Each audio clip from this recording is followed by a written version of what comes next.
Since the Passover of the Jews was near, Jesus went up to Jerusalem.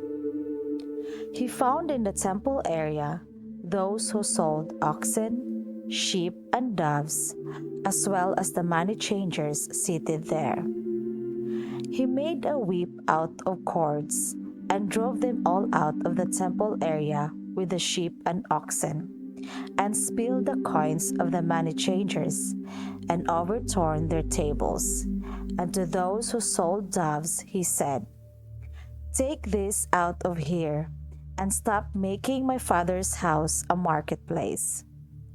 His disciples recalled the words of Scripture, "Zeal for your house will consume me."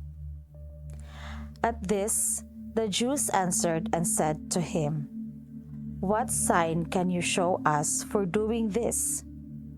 Jesus answered and said to them, "Destroy this temple, and in 3 days I will raise it up." The Jews said, "This temple has been under construction for 40 years, and you will raise it up in 3 days?" But he was speaking about the temple of his body. Therefore, when he was raised from the dead, his disciples remembered that he had said this, and they came to believe the Scripture and the word Jesus had spoken. Today, we reflect on the house of God, not made by hands, but by Christ Himself. Jesus cleanses the temple, a symbolic act that reaches far beyond the physical building.